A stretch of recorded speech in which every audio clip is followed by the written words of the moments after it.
Ông đã cao rồi mà cho ông cái bụng đứng cao mà tôi thì không có cái bụng để đứng.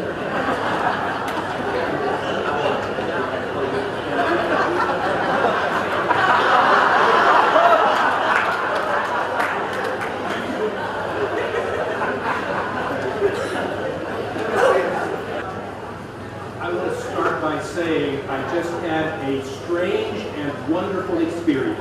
Tôi muốn bắt đầu bằng lời nói rằng tôi vừa mới thu lại được cái sức khỏe và có những kinh nghiệm rất là tuyệt vời. At the end of a long day of voting and re-voting and hard work and sitting in those chairs, you stood up and you began to sing, and God was being praised.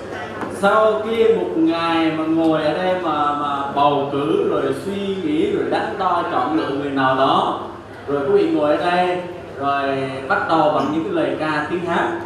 And I didn't understand a word of it. Tôi lại không có hiểu quý vị hát cái gì nữa. I understood Jesus Christ. Nhưng tôi biết cái chữ Jesus Christ. But nothing else did I understand of all of those words that you say.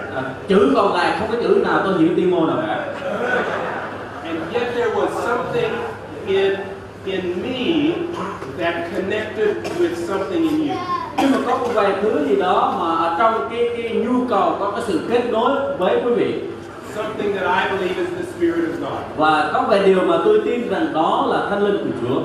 So that without understanding it all, we were together in that praising of God. Nhưng dù rằng chúng ta không có hiểu nhau, nhưng mà ở trong Thánh Linh của Chúa mà chúng ta có thể đồng hành được về Thiên Chúa về điều đó. Now I'm not going to ask how many of you are hungry and ready for supper. Tôi không hỏi anh em là có bao nhiêu người là đói hay là đang mệt mỏi.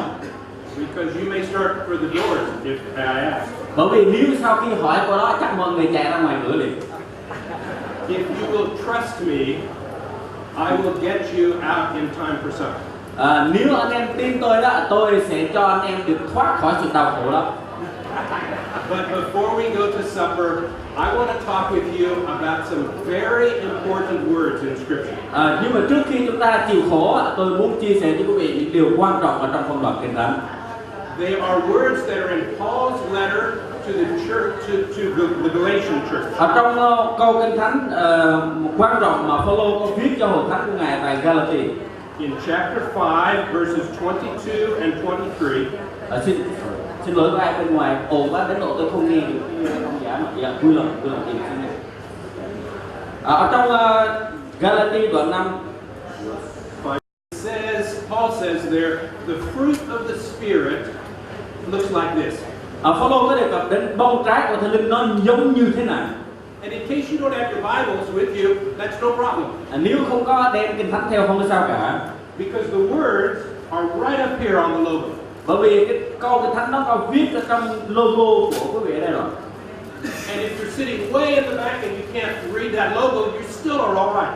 Nếu như ai mà ngồi phía sau mà mắt không đủ nhìn thấy nó thì cũng sao cả. Because if you have your program, the logo is on the front of your convention program. Chỉ cần quý vị có cái tờ chương trình được phát cho quý vị rồi là có cái logo giống như cái đó là chẳng không sao đâu. I want you to look at those words and see what they say. Tôi muốn quý vị hãy nhìn xem phong đoạn Kinh Thánh này xem thử nó nói cái gì. Paul says the fruit of the Spirit is. Phaolô nói là bông trái của Thánh Linh ấy là Love, lòng yêu thương, joy, vui mừng, peace, bình an, patience, nhịn nhục, kindness, nhân từ, faithfulness, hiền lành, goodness, trung tín, gentleness, mềm mại and self-control. và tín độ. And whether you are from Vietnam or from the United States, both of those in English and Vietnamese are on the logo. Cho nên cho dù anh em từ Việt Nam hay từ Hoa Kỳ, từ nước nào đó chăng nữa thì có ở trong logo đó cả hai thứ tiếng Anh và tiếng Việt rồi. Paul is writing to a church that is experiencing many problems. Phaolô viết cho một hội thánh mà hội thánh này kinh nghiệm rất nhiều nan đề. He's trying in writing the letter to oppose an idea that's being circulated. Ông viết trong một lá thư dường như có đề cập đến những cái ý tưởng từ đời thường hay là từ thế tục. The idea that if you will just do certain things, your life will be sealed in Jesus. Cái ý tưởng mà ông nói đấy là nếu chúng ta cứ làm những cái đời sống như thế tục như thế thì đời sống của anh chị em không thể giống Đấng Christ được. Specifically, there were some teachers who said Christians had to be circumcised. Ví dụ như là một số người cho rằng cơ đốc nhân để trở thành cơ đốc nhân thì cần phải chịu phép cắt bì. And they had to follow the rules of the Jewish faith. Thế là họ phải đi theo một số quy tắc của niềm tin của người Do Thái In order to be acceptable to God. để tiếp nhận, để được Chúa tiếp nhận. Paul is very, very strong in his rejection of that idea. Phaolô chống lại cái ý tưởng như vậy rất là mạnh mẽ. Our life in God, Paul says, comes through faith and only through faith. Phaolô nói rằng đời sống của chúng ta để đến với Chúa chỉ bởi đức tin mà thôi. Don't be fooled, Paul is saying. Don't be confused by those who say you have to follow certain rules. Cho nên Phaolô nói rằng đừng có nhầm lẫn rằng chúng ta phải chịu phép cắt bì trước đã. God's love doesn't work that way. Đức Chúa Trời không muốn như thế đâu. That is Paul's basic worry in this letter. Và đây là về điều mà Phaolô có nỗi lo mà ông có viết trong lá thư này. That the Galatian Christians will be led away from that central focus on faith. Để cho hội thánh Galati có thể tập trung vào niềm tin của mình. But Paul has a second worry also. Phaolô cũng có nỗi lo thứ hai nữa.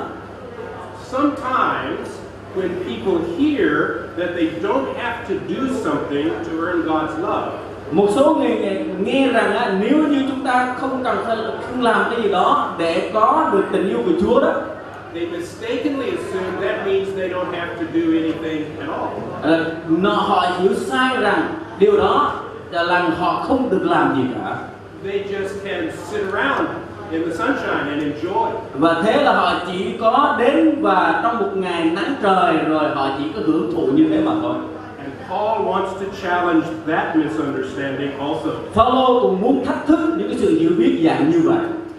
So Paul talks about the fruit Cho of the nên Spirit. Phaolô nói đến bông trái của Thánh Linh. We don't have to earn God's love. Chúng ta không cần phải làm thứ gì đó để có được tình yêu của Chúa đâu. But when we invite God's Spirit to live in our lives, we are going to change. Nhưng khi chúng ta mời gọi Thánh Linh của Chúa để dẫn dắt đời sống của chúng ta thì chúng ta nhất định sẽ thay đổi. We are going to be different than we were before. Chúng ta sẽ có sự thay đổi khi chúng ta tiến lên phía trước. The presence of God's Holy Spirit makes our lives different. Thì Thánh Linh của Chúa ngự trị trong chúng ta sẽ khiến cho đời sống của chúng ta được thay đổi.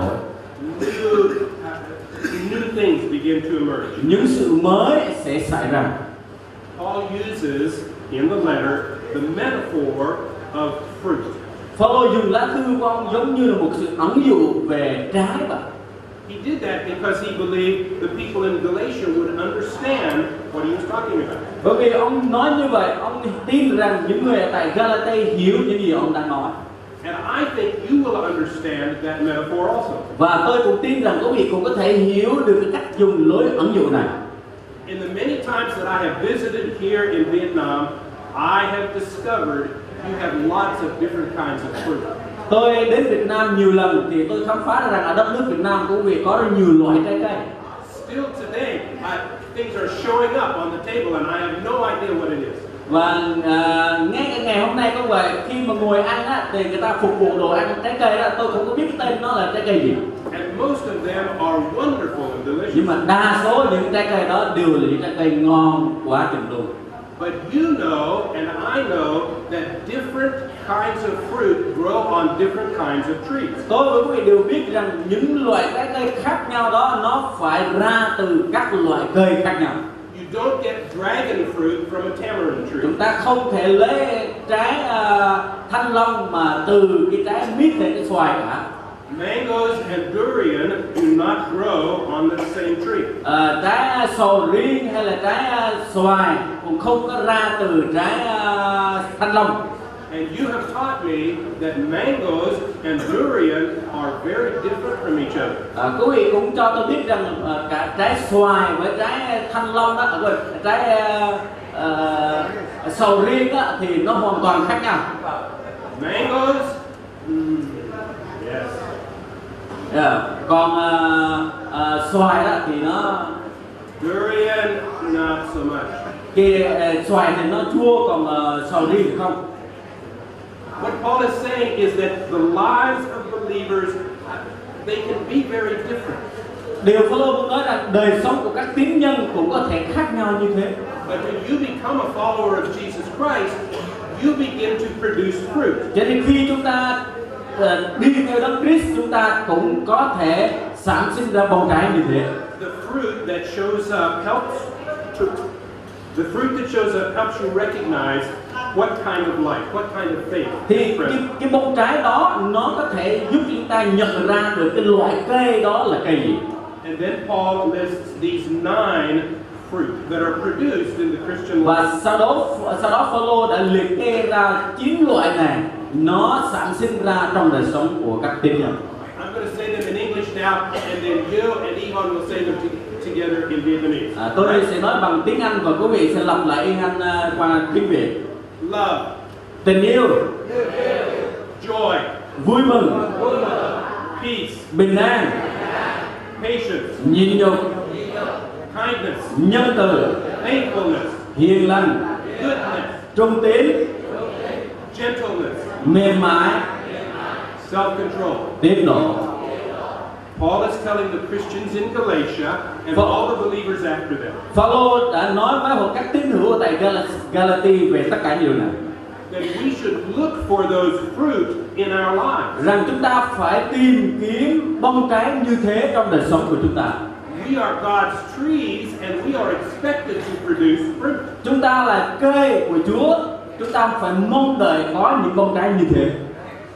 Now, I don't have time to talk about all 9 fruit. Bây giờ tôi không có thời giờ để chia sẻ hết cái 9 cái này. So I'm only going to talk about 3 or maybe 4. Có lẽ tôi chỉ nói 2 hoặc 3 gì đó thôi. And we aren't going to get out dictionaries or talk about the meanings of words. Tôi sẽ nói về sử dụng từ điển để có thể giải thích về một số ý nghĩa của một số từ. Instead, I'm going to tell you stories. Và sau đó tôi thay vì nói cái đó, tôi sẽ chia sẻ một câu chuyện. Stories that will show you what this fruit looks and tastes like. Câu chuyện này sẽ nói cho quý vị biết về cái loại trái cây nó có mùi hương vị nó như thế nào.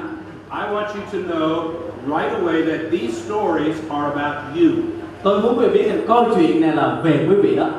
They are stories I have seen or heard or experienced while I've been teaching in Vietnam.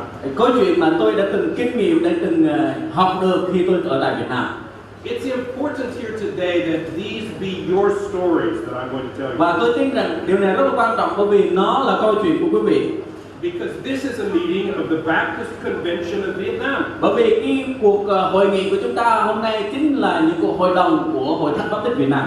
And we are celebrating how God is working in you. Chúng ta đang ăn mừng về điều mà Đức Chúa Trời đang làm việc với chúng ta như thế nào. I think you need to hear stories, Vietnam stories, so that you can know this fruit is present and seen right here. Tôi mong rằng tôi tin rằng quý vị cần phải nghe câu chuyện của người Việt Nam để chúng ta có thể am hiểu hơn về những bông trái này. You should know I have seen this fruit in your lives. Quý vị đã biết rằng tôi đã nhìn thấy bông trái này trong đời sống của quý vị. Fruit is important. Bông trái rất là quan trọng. And sometimes we think, well, the important things the pastor does. Đôi khi chúng ta The important things are the things that we make the pastor do, Yeah. and other people do. Dạ, nhiều khi chúng ta là bỏ qua những thứ này. Or they're important. We'll make the new officers do them. Hoặc là người ta nghĩ rằng những người mà ban chấp hành mới làm một cái việc này mới có. But every one of you is called to produce fruit. Nhưng mỗi người trong quý vị cần phải có và sản sinh ra bông trái này. Don't tell me that you are too small or too poor or too young. Đừng có nói với tôi rằng tôi quá nhỏ, quá trẻ hay là chức vị thấp lắm.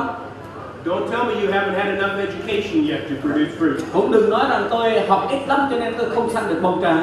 Paul says if you have the Spirit of God in you, you will produce Điều Phaolô cho chúng ta biết rằng hễ ai có Đức Thánh Linh của Chúa sẽ sản sinh bông trái này.